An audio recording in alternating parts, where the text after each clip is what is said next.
Hey guys, and welcome back to another video. Today it is 2 weeks since I submitted my last ever undergraduate law university assignment, so I thought I would finally sit down and reflect on my third year.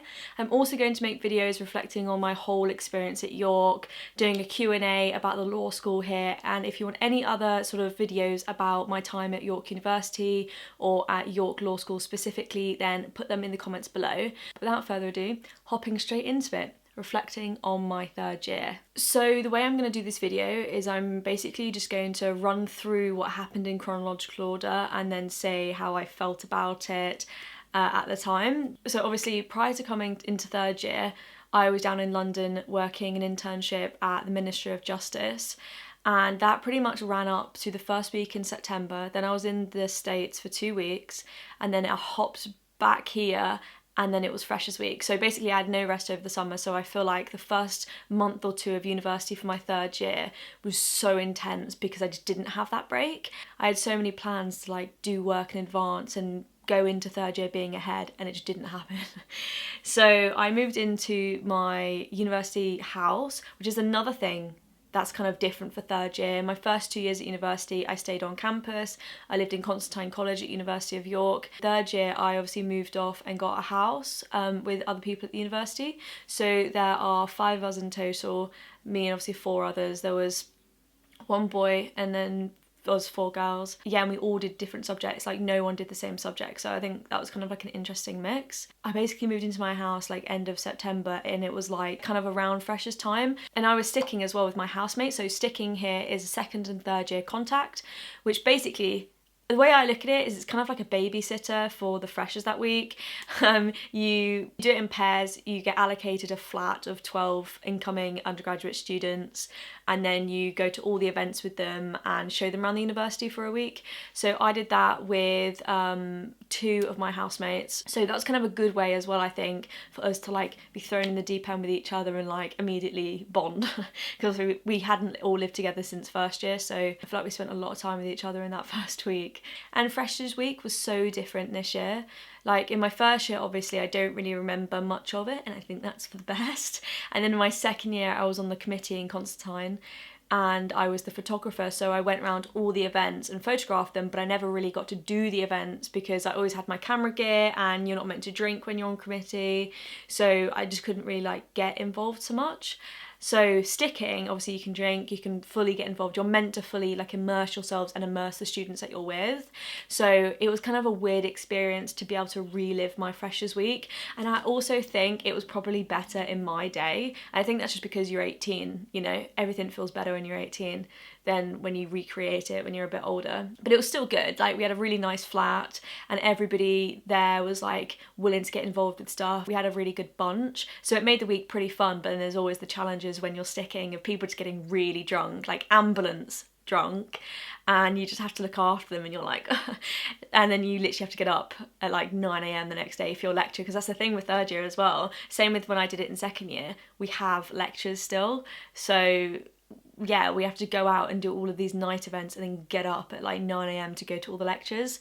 So that wasn't fun, but the experience on a whole, like it was good. So my course changed a bit for third year as well. So when you study law at the University of York, in your first and second year, you do 6 modules and you run them throughout the whole year, like all 3 terms. Whereas in your final year, you basically do purely optional modules and you do 2 modules a term, 2 modules in first term, 2 modules in second term, and then you have a double module for your dissertation which runs throughout the whole thing, but you don't actually have any classes for the dissertation module. So the modules I took, this was a saga because I was originally going to do Crime and Punishment because I worked with one of my professors, Matt Matravers, and he basically run that module, and it's kind of like criminal theory and things like that. It was an interesting module. I kind of liked the sound of it, but I secretly wanted to kind of do intellectual property, but it was a very in-demand module, and basically it got capped and I couldn't go and do it. But then about a week before term, bear in mind I'd done all of my pre-reading over the summer for Crime and Punishment. Peter, the guy who runs the intellectual property module, was kind of like, do you want to still do intellectual property? Because if you do, can I get you on it? And that's kind of what happened. I like switched there and then because I really wanted to do it. So I switched last minute. So I hadn't really done any pre-reading for intellectual property. So I did intellectual property in my first term and art law. Art law genuinely was one of my favourite modules I've ever done during my time at university. Absolutely loved that module. Yeah, so my first term in terms of academia was based on those two modules. Intellectual property was like a PBL based module. You pick up a problem each week and then the scenarios build throughout the 8 weeks, and then you submit a 4,000 word essay at the end of the term, which was like over Christmas. And then for art law, it was more traditional, what you'd expect from a university. So we had lectures each week. For the first month we had lectures on art and law, which I thought was really interesting, and just learning about paintings generally and sculptures and loads of topics that I would love to have more knowledge on, but just don't really know how to even begin going into that world. So I felt like it was a really good sort of shove in the right direction in the art world, and I really liked it. But yeah, but basically that whole module was really lectures, but interactive lectures. We didn't really have traditional seminars. It was more just like we had a talk and they would have slides and go through it, and then we would sort of discuss things, you know, at certain points in the lecture. But it was a really good module all the same. And then that was assessed by doing a presentation. We had an editorial to do, so like a newspaper article on a certain topic, and mine was why should the government fund the arts.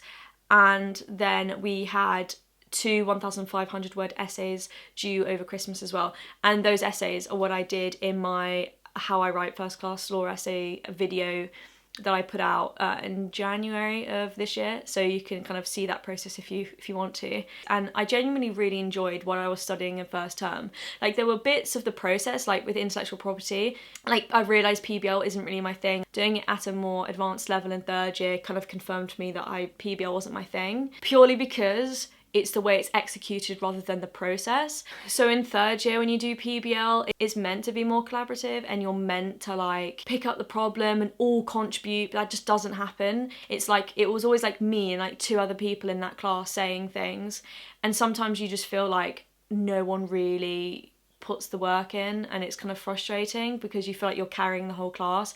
And it is one of those things that, providing you do your own independent research, those actual classes where you are meant to like decipher what the questions are going to be that you're then going to independently research, you can kind of breeze the class by not saying anything.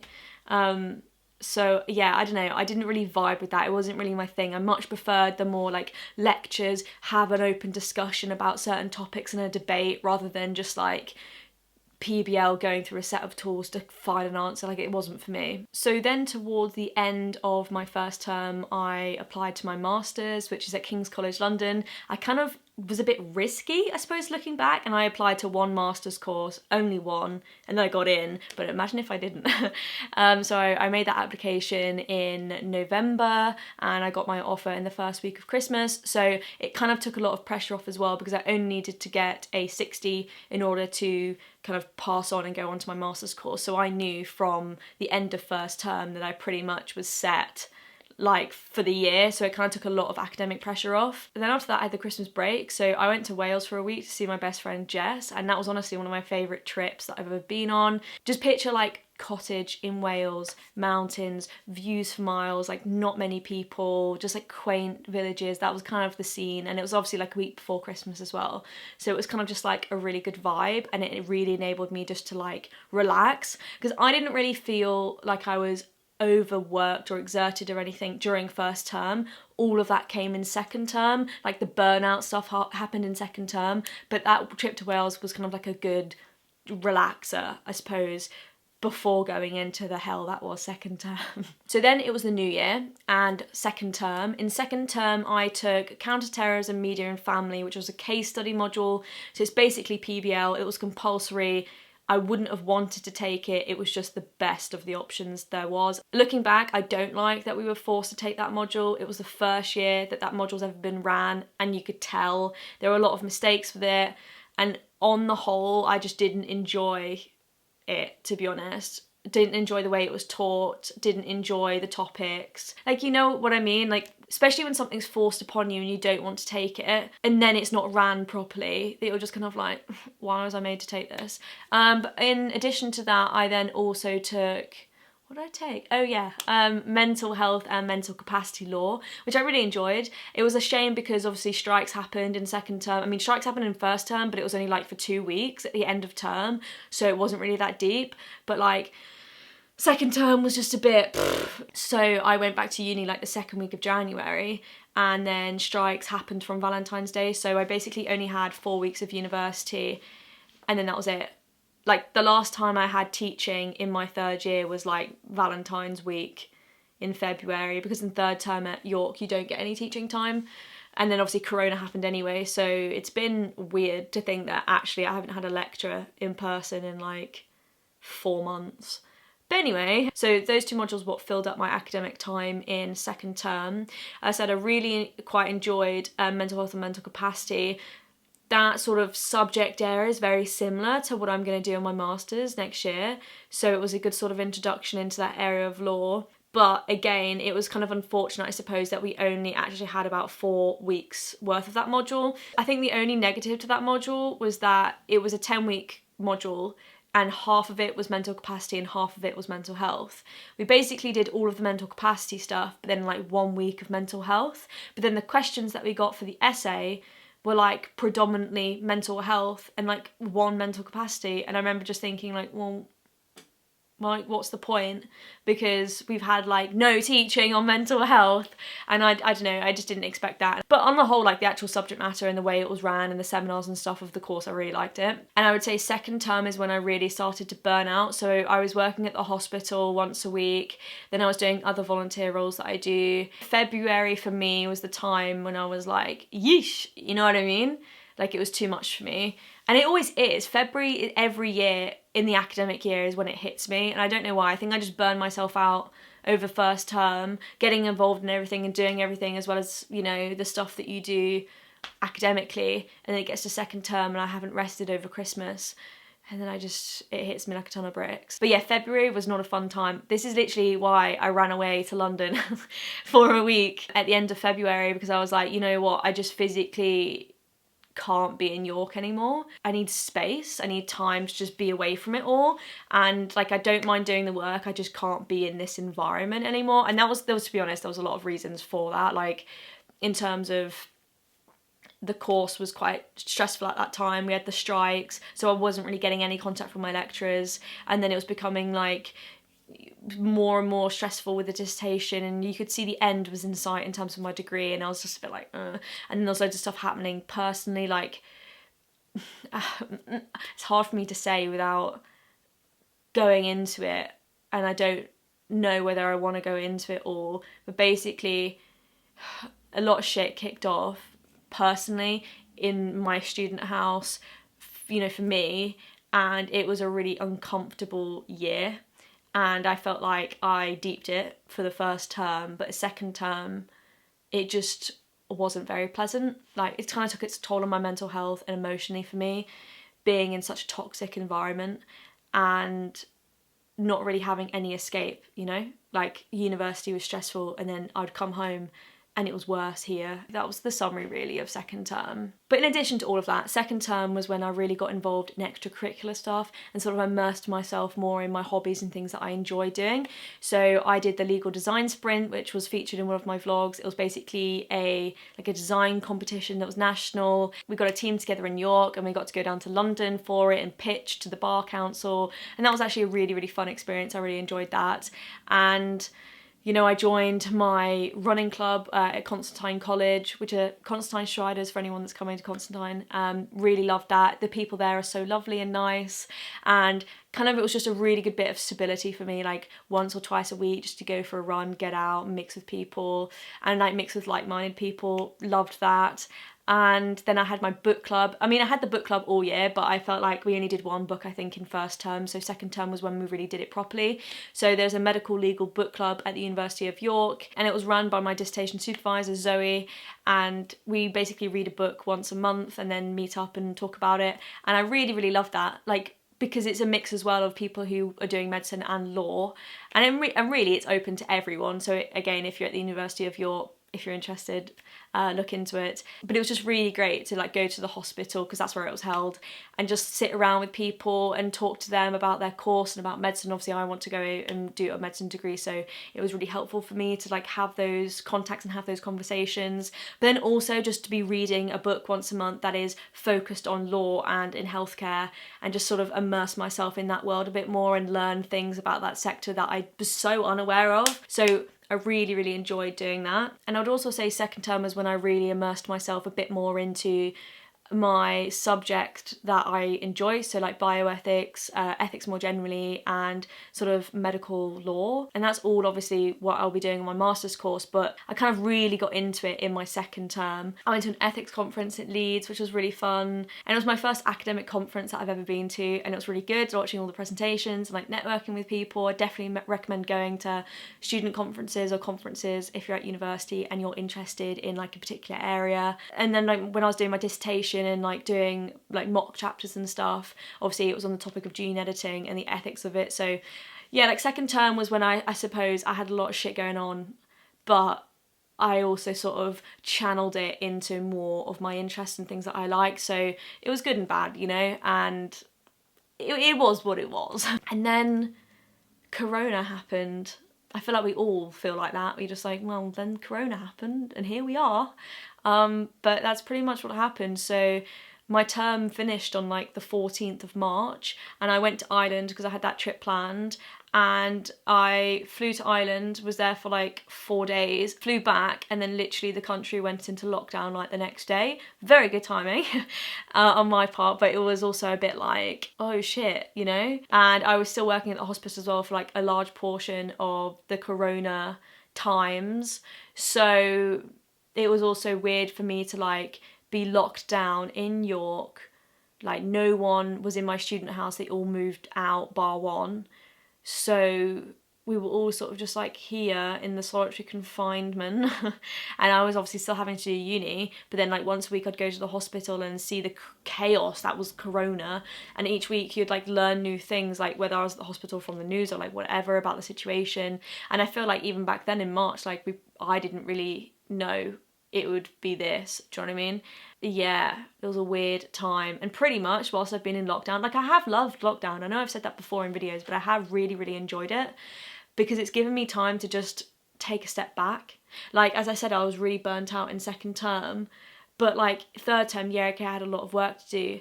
But the times when I'd be travelling to campus and back and having more of a social life and going out and doing things, I just wasn't doing. So I was saving quite a bit of time each week, and then that time enabled me to sort of like recoup and revitalise, and then I could sort of have a more of a clear head when I was doing my academic studies. So during lockdown I did 3 essays. So I did my counterterrorism medium family essay, which was 2,500 words, I think, and then 3,000 words for mental health, mental capacity.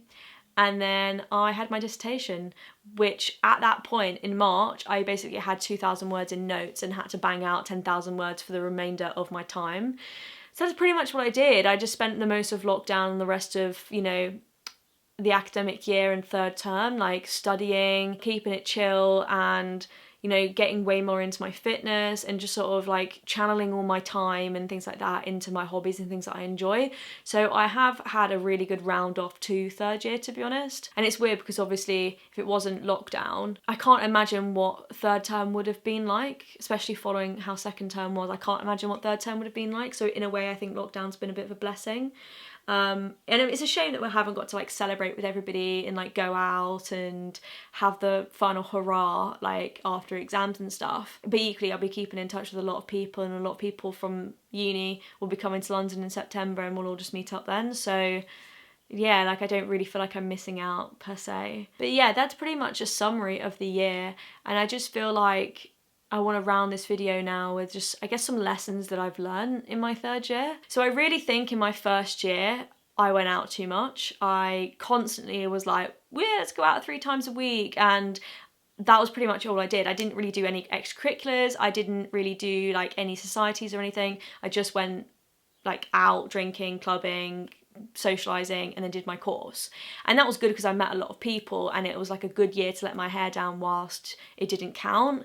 But I do look back and think, yeesh, she went out like too much. Second year was kind of like the good, the bad, the ugly. It was good for some ways. Like I felt like I had established myself more in my department and what I wanted to do, and I kind of got my feet under the table a bit for my degree, and I started to sort of have more of a life at university and do more clubs and things like that. But at the same time, on like a personal level and like on a stress level with university and burning out, like it was awful. And then third year, I don't know, like I look back at third year and I'm just like, yeah, it was what it was. Like it wasn't awful, but it wasn't like the best thing ever. It was just sort of like, you know. And I feel like third year I really buckled down and focused on my studies a lot more. I think most people do that in third year, but I think the situation that I was in and it basically enabled me to do that more, which was good. It's a blessing, really. And I still went out and stuff, but I probably went out once every 3 weeks, once a month in third year. But yeah, and there were times I maybe might just go for a quick pint down the pub, down the road with like people, but it was more rare. Like in second year, I'd probably go to the pub or go on a night out at least twice a week. There were times when we would like have a gap in lectures and would go, yeah, let's go to the pub. Whereas third year was like, no, I'm going home to work. And yeah, but it enabled me, I suppose, buckling down with my studies and not going out so much to like do more of the things I wanted to do, like run club and book club were things that I really wanted to do in my first year. But I was like, yeah, you're 18, doing a book club and like a run group, is that lame? Like, I don't know, in my head I suppose at the time I was a bit like self-conscious about doing the things that I wanted to do, whereas now when I got to third year I was like, just do what you want to do, it's your final year, just do what you want to do. And I'm so glad that I had that mentality. So yeah, and that's kind of I suppose the evolution of like my mental state and the way I've approached my last 3 years at university. But it feels so weird to be done. Like I keep thinking that I'm going to like come back. Does that make sense? Because especially because I normally go to London for the summers anyway, and obviously my master's is in London, so in my head I'm like, well, when I go to London that'll be for the summer, and then when I finish that I'll be like wanting to go back to York. But at the same time I'm glad to kind of be moving on. I think now that I've finished I can look at it more objectively and be like, yeah, do you know what, it wasn't as bad as I thought. And it's weird, like I look back now at my time at York and I think it was pretty good, like on balance. Like there were things that I would have rather not have happened, but at the same time they're learning experiences and it could have happened anywhere. It wasn't necessarily like York specific. There were a few things that were York specific, but I'll make a video on that. And they're not like bad things, it's just terms of management of the university. But again, I think you get that anywhere. I've got nothing to compare it to know whether that equates to it being a bad uni or not. That's, I guess, a summary of my time in my third year at York. I suppose if you have any questions about York or the law school or anything that I've mentioned in this video, then comment them down below and I will be happy to answer them. But that brings the end of this video, so I hope you liked it. I will see you in the next video. I'll see you next week. Bye guys.